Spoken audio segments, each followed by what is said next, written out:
तो आज हुई UFC 299 की प्रेस कॉन्फ्रेंस, जो मेरी ओपिनियन में इतनी एंटरटेनिंग नहीं थी। ये काफी मिड थी, क्राउड काफी अमेजिंग था, ये चीज माननी पड़ेगी। बट अगर फाइटर्स की बात करें तो हमेशा की तरह उनसे बेसिक क्वेश्चंस पूछे गए। डस्टिन पोरियर से सिर्फ एक या फिर दो ही क्वेश्चंस पूछे गए। आई मीन सॉन्ग या ढोंग से ज्यादा क्वेश्चंस पूछ लिए, बट डस्टिन से पता नहीं क्यों ज्यादा क्वेश्चंस पूछे नहीं गए। और अगर मेन इवेंट फाइटर्स की बात करें तो चिटो वेरा को सपोर्ट तो ज्यादा मिल रही थी, बट उसके रिएक्शन से ऐसा लग रहा था कि वो जस्ट अभी वीड स्मोकर क्या है। मार्लिन चिटो वेरा से जीरो एनर्जी। और अगर शॉन ओमेली की बात करें तो सबसे पहले तो उसका ड्रेसअप एक ग्लिटर पेन की तरह लग रहा था। और ट्रैश टॉक की बात करें तो शॉन ओमेली ट्राई तो कर रहा था, बट शॉन ओमेली माइक में अच्छे से ट्रैश टॉक नहीं कर पाता है। और यहां पर भी एग्जैक्टली ये हुआ। जिन्होंने मुझे शॉक किया वो थे पीटर यान और सॉन्ग यडोंग, जहां पर पीटर यान ने स्लोली इंग्लिश को लर्न कर लिया है। उसने इंग्लिश में सॉन्ग यडोंग को कॉल आउट किया, वो इंग्लिश में सॉन्ग यडोंग के साथ बैक एंड फोर्थ गया। वेरस अगर सॉन्ग यडोंग की बात करें तो पीटर यान के साथ वो इंग्लिश में बात कर रहा था। उसने मार्लिन चिटो वेरा को भी कॉल आउट किया, उससे क्वेश्चंस भी ज्यादा पूछे गए और वो एक सुपर सेन या फिर कोई एनिमे कैरेक्टर की तरह ड्रेसअप होके आया था। तो इन दोनों ने बेसिकली प्रेस कॉन्फ्रेंस में काफी अच्छा किया। ऑल्सो केविन हॉलैंड ने यहां पर बेलेटोर को रोस्ट भी कर दिया, तो ये पर्सनली मुझे काफी अच्छा लगा।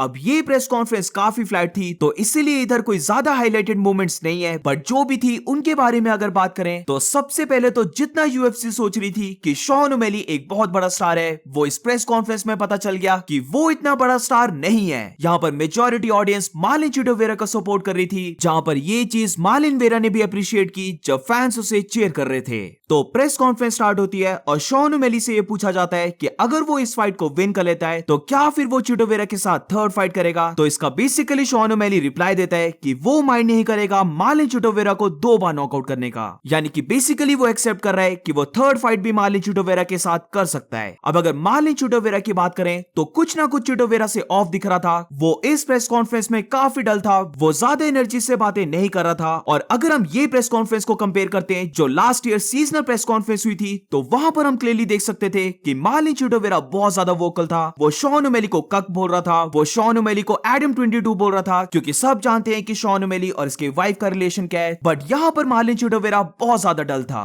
अब ये मे भी इसलिए हो सकता है क्योंकि मार्लिन वेरा वेट कट कर रहा है। बट इसी के साथ एक और चीज है पॉइंट आउट करने की, और वो ये है कि शॉन ओमेली ने क्या मैसेजेस किए थे चिटो वेरा को। इस पूरे वीक शॉन ओमेली और चिटो वेरा के बीच में एक चीज चलते आ रही है, और ये चीज शॉन ओमेली ने मीडिया रिपोर्टर्स को खुद बोली थी कि जब भी वो मार्लिन चिटो वेरा का इंटरव्यू लेंगे तो उससे एक बात जरूर से पूछना कि उसने मार्लिन वेरा को कौन से मैसेजेस सेंड किए थे। तो ऑब्वियसली फिर मीडिया रिपोर्टर्स और इवन डैनियल कॉमिए इन्होंने ये सेम चीज चिटो वेरा से पूछी। तो वहां पर अगर हम चिटो वेरा को देखें तो चिटो वेरा बहुत ज्यादा अनकंफर्टेबल हो जा रहा था। उसने हर बार यही चीज बोली कि शॉन ओमेली ने जो मैसेजेस सेंड किए वो बहुत ज्यादा वियर्ड मैसेजेस हैं। तो क्या शॉन ओमेली के पास चिटो वेरा के कोई सीक्रेट्स आ गए या फिर कोई और बात है? क्योंकि जब भी इन मैसेजेस की बात होती है, जहां पर इस प्रेस कॉन्फ्रेंस में भी जब ये बात हुई, तो बेसिकली मार्लिन चिटो वेरा काफी डलवे से इन चीजों को बोल रहा था ताकि ये बात थोड़ी सी दब जाए। डस्टिन पोरियर की बात करें तो उसे बेसिक क्वेश्चन पूछा गया, जिसका फिर डस्टिन ने वैसे ही रिप्लाई दिया कि वो रेडी है अपने आप को टेस्ट करने के लिए, वो रेडी है अपने आप को प्रूव करने के लिए कि वो still top of the division belong करता है। वेरस अगर बेनवा सैंडेनी की बात करें तो उससे भी बेसिक सा क्वेश्चन पूछा गया, जिसका यही आंसर था कि वो और डस्टिन पोरियर एक वॉर फाइट करने वाले हैं। अब लगे हाथ में गिलबर्ट बर्न्स और जैक डेला मेडेलेना को भी कवर कर लेता हूं, जहां पर इस प्रेस कॉन्फ्रेंस में एक और प्रॉब्लम थी, और वो ये थी कि बेशक ये प्रेस कॉन्फ्रेंस एक नॉर्मल लेंथ में गई है, बट क्योंकि most of the questions different language में पूछे जा रहे थे, तो इसीलिए फिर उनको इंग्लिश में ट्रांसलेट करने में टाइम लग रहा था। और इसीलिए नॉर्मल लेंथ की प्रेस कॉन्फ्रेंस होने के बाद भी ये प्रेस कॉन्फ्रेंस हमें काफी छोटी लगती है। गिलबर्ट बर्न्स से भी बेसिक क्वेश्चन पूछे गए, वेरस अगर जैक डेला मेडेलेना की बात करें तो उससे भी बेसिक क्वेश्चन पूछे गए, जहां पर सबसे पहले गिलबर्ट का ये कहना था कि अगर ये फाइट बहुत स्मूथ जाती है तो फिर वो मे बी UFC 301 जो ब्राजील में हो रही है वहां पर भी फाइट कर ले। दूसरी साइड अगर जैक डेला मेडेलेना की बात करें तो JDM का बेसिकली कहना था कि गिलबर्ट बर्न्स एक काफी अच्छा फाइटर है, वो नंबर 4th रैंक फाइटर है, तो इसीलिए ये फाइट उसके लिए एक काफी बड़ी फाइट है, जहां पर अगर वो इस फाइट को विन कर लेता है तो फिर वो टॉप 5 में आ जाएगा। अब सॉन्ग यडोंग और पीटर यान की बात करें तो दोनों को ही इंग्लिश में बात करते हुए देखना काफी इंप्रेसिव था, जहां पर सॉन्ग यडोंग का ये कहना था कि पीटर यान एक फॉर्मर चैंपियन है, वो पूरा पीटर यान को रिस्पेक्ट करता है, बट उनकी जो फाइट होने वाली है वहां पर वो पीटे यान को नॉकआउट कर देगा।